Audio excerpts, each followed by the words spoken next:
because you're on a tight schedule, at the end of the day, you don't want to compromise anything. So it's just getting in a rhythm that color is serving the story as best it can.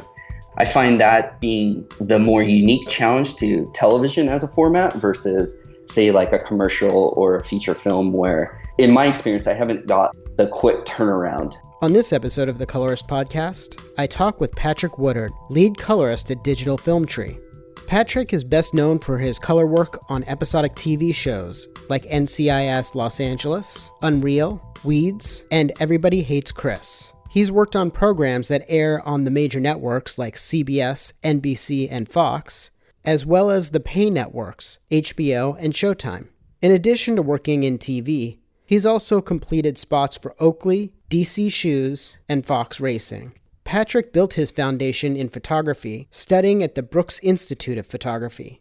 Combining this background with an internship at Digital Film Tree set him in the direction of becoming a colorist. Moving up within the company gave him the opportunity to holistically understand the file-based workflow and the ways that it could be fast and flexible.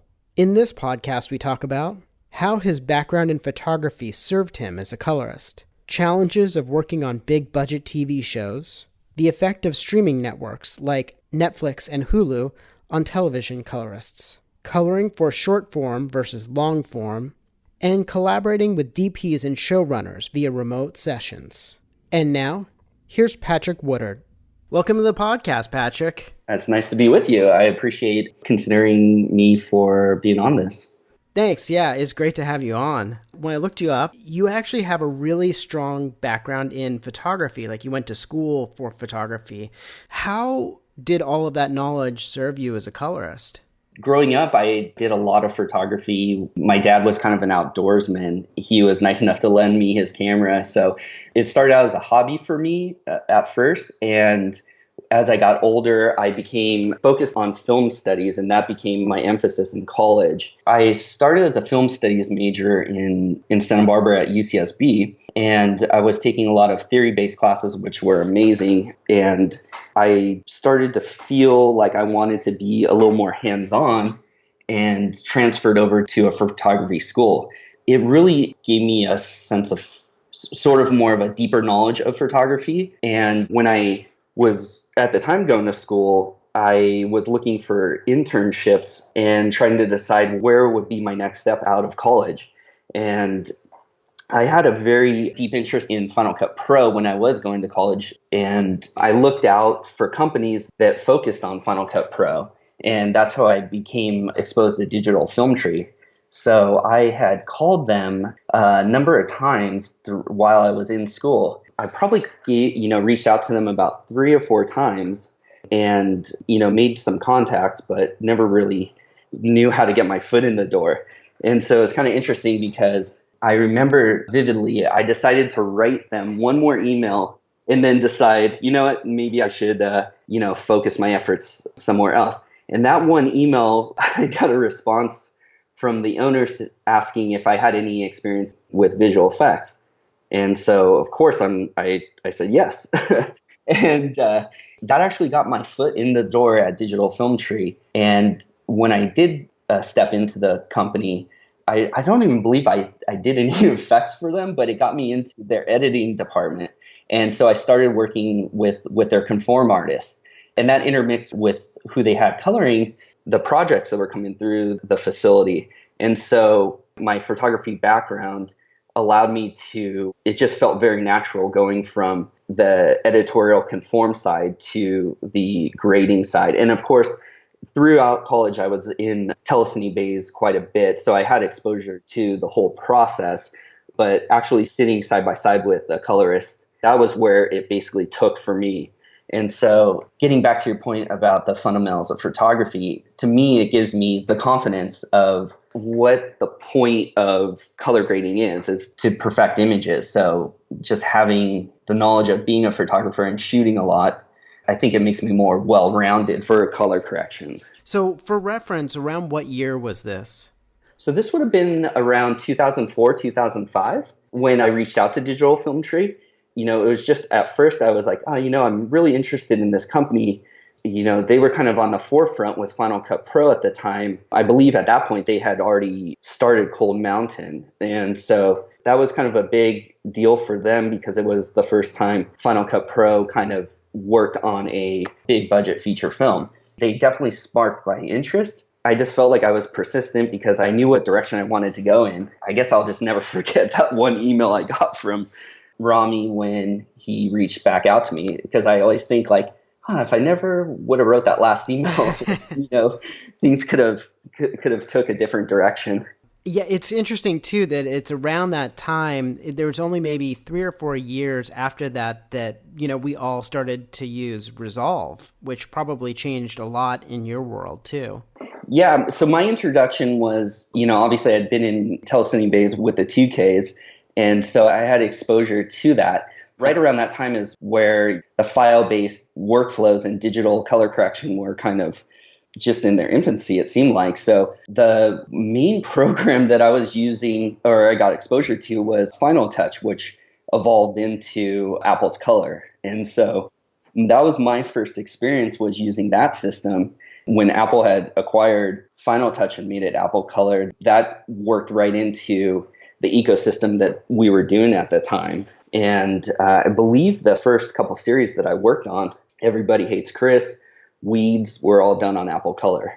That's really interesting too, because Apple Color, it was a world away from just using the 3-way color corrector. But yeah, it opened up so many doors for us because there was nothing else at that price point too that people could afford until Resolve came out, a couple of years later. For us, the main focus is that we could do it file-based, and it fit the workflow that we were trying to do.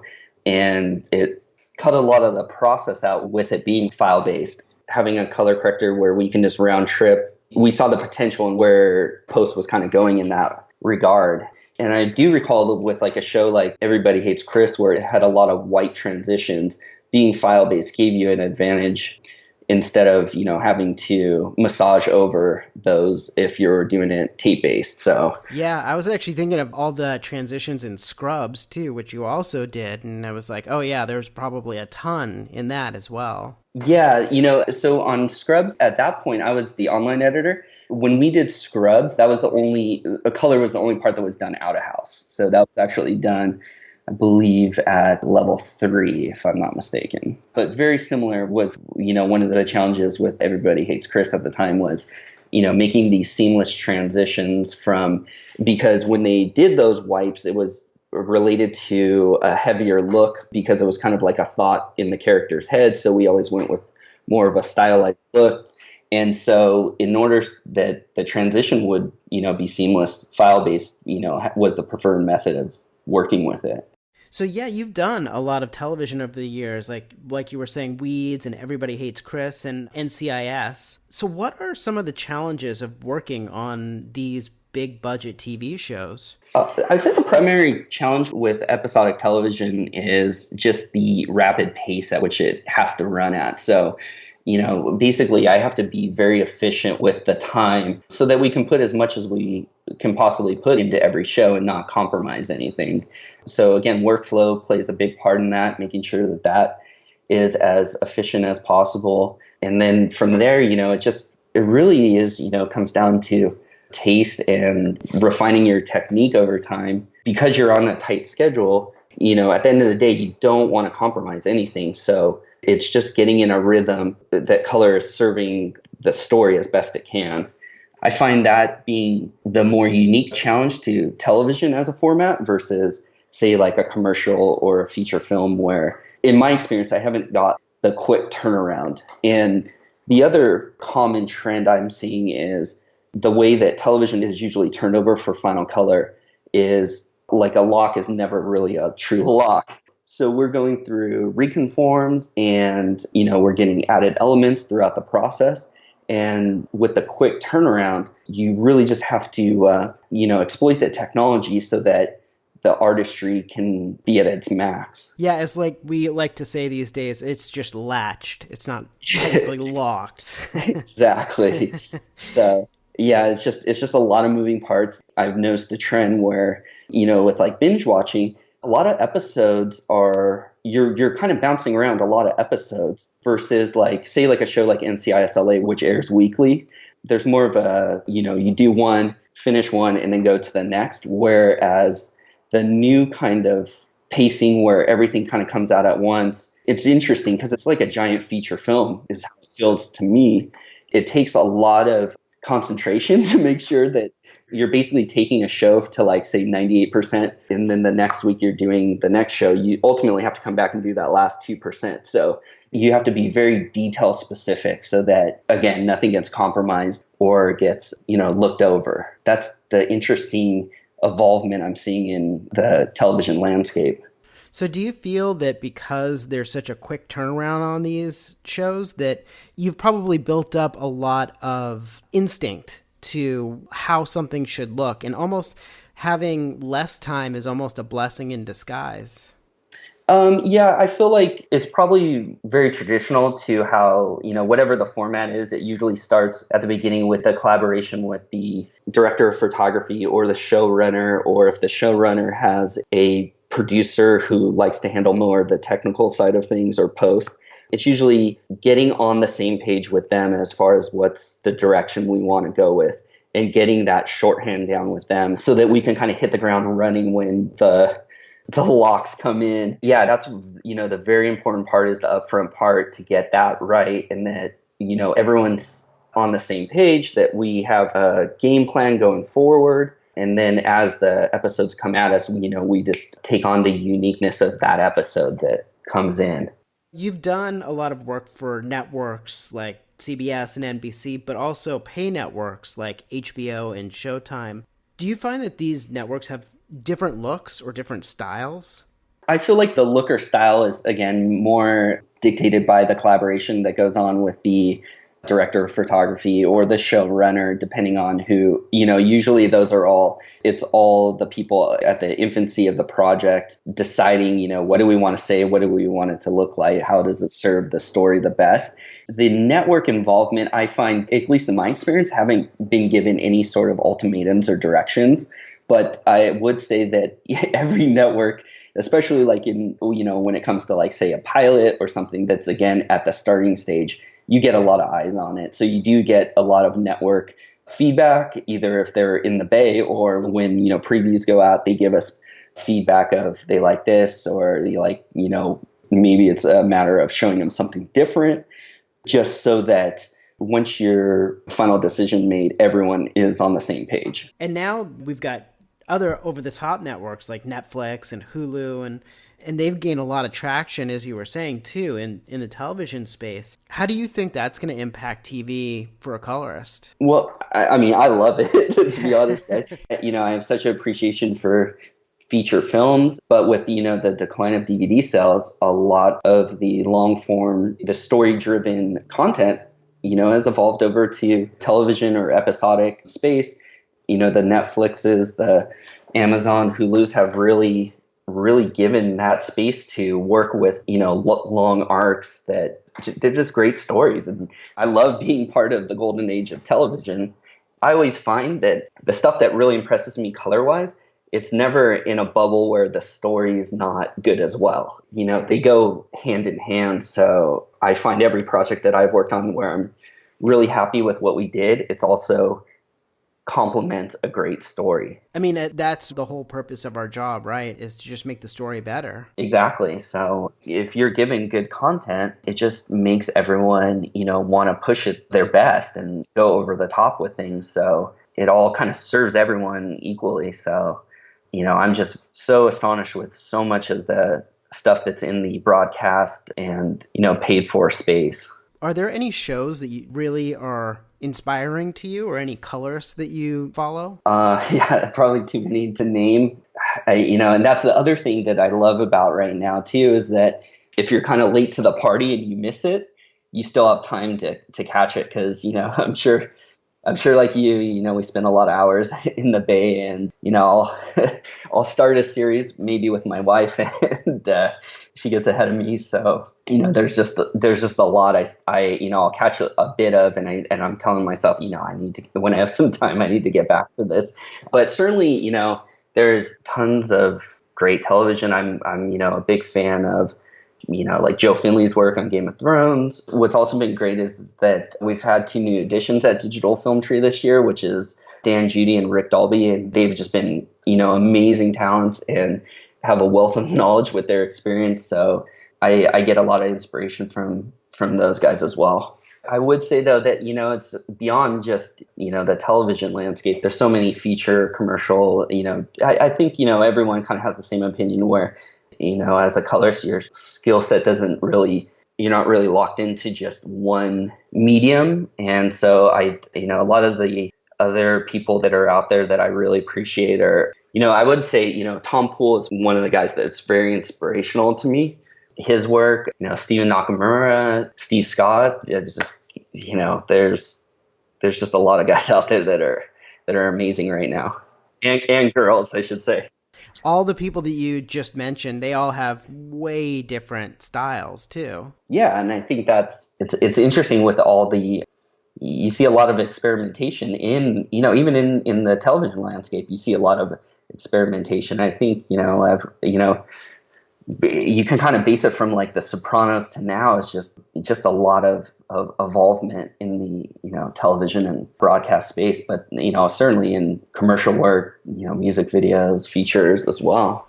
On the side, I think that you do a lot of commercials and music videos too. So do you have like a different approach when you have projects that are shorter form versus like a longer form? The turnaround time doesn't really seem like there's, like a deadline that it has to get done by, which is sometimes beneficial. The one kind of thing, at least with the commercial work that I've done, it seems like color is very specific to the story point or what the execution is. I can use an example of an Oakley spot I did last year for the Rio Olympics, where they were doing a hand-painted sunglass they were using green to represent unity across like all nations. And so that green was very important to telling the story. And so my focus was mainly on, if I got footage that was different white balances or different locations, it all not only had to come together, but we had to accentuate that green. So I feel like a lot of the commercial work lends itself to that, where there's usually visual elements that really need to be defined to tell that story. Whereas episodic work, you're really just trying to get the flow and style of that show. It's not so much the elements, unless they're important for the story. It's more of just a flow and style in the long form. Yeah, it's interesting too that you had a little bit of editorial background too, because that's really what an editor is trying to do too, is make their work look invisible. Yeah, it's, that's a big part of it, obviously. And, having a background on the editorial side has been a big advantage, just because it's allowed me more freedom to, if there was issues, I can just get in there and fix them. In other ways, the technology doesn't kind of hinder the process. You feel comfortable on the edit page, for example. But to your greater point, I think it's true, is that with, story-driven content, the flow is just very important. So, just like in editing, you in some ways want to make things look invisible to the viewer. And then obviously, if it serves the story purpose, you're going to want to try to accentuate things. And I think color goes hand in hand with that. So, clients can't always make it into your room, traffic in LA, or they're, shooting something in another state somewhere. So they can't always make it to your room. So what has your experience been with client reviews that are remote? Well, so remote's been something that's really benefited me, and I've done a lot of work in the recent years in remote, even to the point where it's the DP's a couple miles away. Again, with television, there's just very tight turnarounds of things. So where remotes really served a great purpose for me is I can still have the collaboration with the director of photography at the moment where they have the opportunity to. I get that constant collaboration with the director of photography and producers, where I just don't think you get the same feedback from like a review file sent out, or maybe just, they get the opportunity to see like the lock cut. Again, it kind of goes back to the beginning of the process, is that once I get the shorthand down from working with the producers and DPs, I still would love their feedback on everything I do. And that's where it really shines, is that at their convenience, I can, from set, we've set up remote locations where they can come over.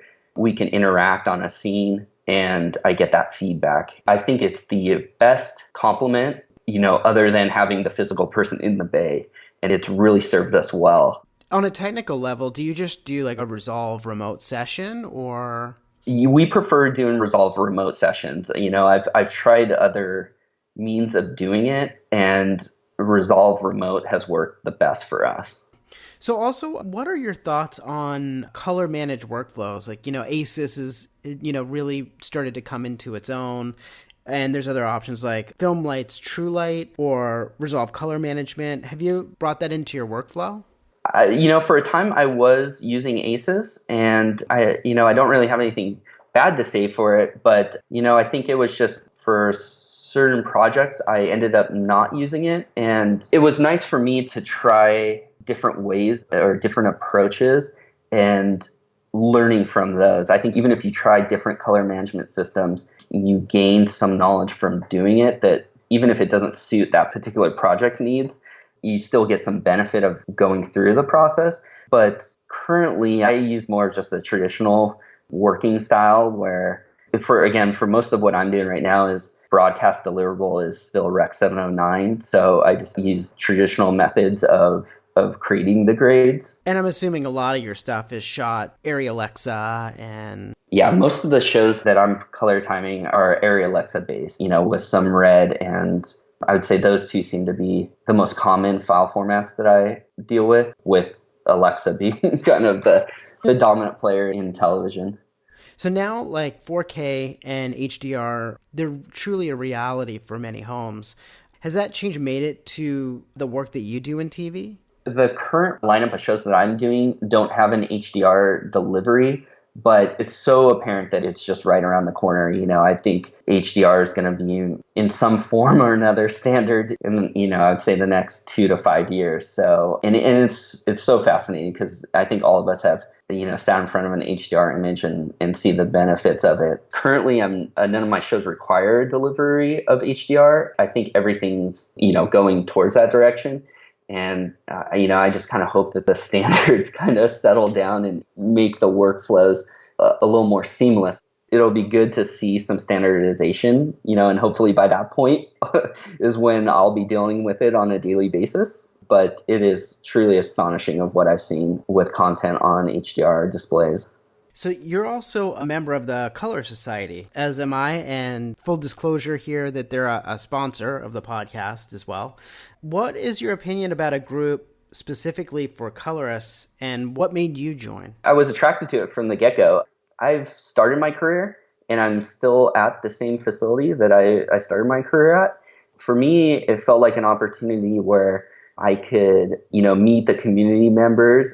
Hopefully it's a way of doing that. And I think, trying to getting a collective voice would suit, all colorists. I think that the efforts that are trying to happen are all positive. So I feel honored to be a part of it. Yeah, it's really interesting too, because there's been a lot of debates. One of the goals of the Color Society is to get an award for colorists, right? Because there's no Academy Award, there's no mention in any way about that, but it's difficult because it's one of those situations where who gets the award for cinematography? Is it should be the cinematographer, or should for some projects maybe the colorist is adding a lot to it? Obviously, a cinematographer is helming the whole thing from the concept to being on set and to the end, but there's got to be some sort of way that they can figure out a way that at least colorists can be recognized. Yeah, and I think it's definitely a positive that, now we're seeing colorists become Academy members, even though they're not actually getting awards for that specific talent. But it's one of those kind of tough things. I always feel gratitude to collaborate with, the people that I've been able to. I always think that, on one hand, I feel that if I'm part of a show that has, success, I share in that success. And I also have the opinion that there's a lot of value we do add, and how that gets, identified is at the same time, yeah, I think that there should be some identification of that work added to it. It's kind of hard to distinguish of where the start and end is on any particular project unless you have the day-to-day, seeing it day-to-day. I think, again, though, collectively, I think, as a community, it serves us greatly if there's, just very similar to like the ASC for cinematographers. I think that they do outreach to each other and create events where people can come together and, meet, trade stories.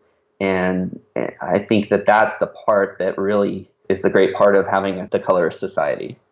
So if you were starting as a colorist today, what advice would you give? Well, I would go back to, having the fundamentals of photography are definitely important.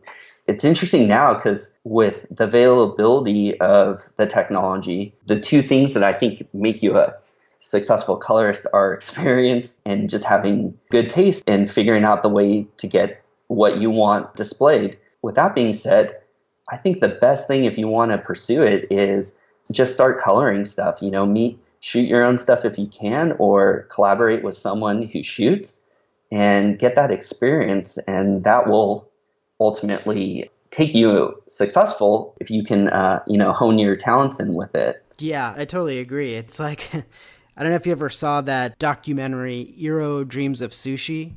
No, I'm not familiar with that. I'll have to check it out. There's a really good line. It's about a sushi chef, but what he says is something to the effect of, to understand what good food is, you have to eat good food. So it's there's a ton of great stuff out there these days, and it's super important just to watch stuff and see it for what it is and what was added to it. It's amazing what's available now. Yeah, I mean, I couldn't agree more. It bothers me that I don't get to see everything I want to see that's out there, but I know the way that content is accessible these days is like I can get to it when I can. So I feel like I'm not going to miss the boat. But when I started out as being an online editor at the company, the way that I actually got in front of color was, we had a colorist working who was also moonlighting at a lot of the facilities in Hollywood. And so at some point there became a void where someone needed to step in, and then naturally with my background, I took that opportunity. So in some regards, I kind of came up like in an untraditional way where I think typically it was you start out as like an apprentice and then an assist, and then you get your own project to work on. I really went from online editor to doing a little assist, but really kind of got put into a sink or swim situation very early on in my career. Again, the photography background, I think, helped me out. And then I must also say, I got to give a lot of credit to the DP on Everybody Hates Chris, Mark Dowling Powell, because he gave me so many great upfront notes on what he wanted. He was very specific, which, I think, being on more of the inexperienced side of things, without that guidance would have been a difficult thing to do. Certainly like where I sit now with all the experience I have, I feel like I was in a different boat back then. And then the other great part about it was he was very critical of the sessions that we did. And that was the biggest education I could have got in color, was actually doing it and getting the feedback of, what specifically the DP was looking for. And so I kind of had kind of a shotgun experience going into it. And, I think if, obviously if I didn't have some talent, I don't think I would have been able to do it. But I think it was a rather unique kind of situation I got put into. And it's given me the kind of same approach to every new person I work with or new project. Is I try to do as much prep and as much, kind of set myself up for success. And then hopefully when I get in there, my, instincts serve me well. And for anyone new starting out, I think it's getting that experience is paramount. So, now that there's free versions of the software, cameras are readily available, you have the opportunity to, just kind of hit the ground running. And not only that, but there's so many good resources out there that are available to people that when I started weren't there. For someone starting out, obviously there's a lot more people trying to get into the field, but at the same time, there's not like the firewall of, a $500,000 bay that you need to learn your skill, historically was a challenge. Well, this has been really great talking to you. It's been a really fun podcast. So where can people learn more about you? Well, I do have a website, which is patwoodard.com. I'm also on Digital Film Tree's website, which is digitalfilmtree.com. And then I have Twitter and Instagram that I use quite a bit. So those are probably the best outlets. Cool. Thanks again. All right. Thank you.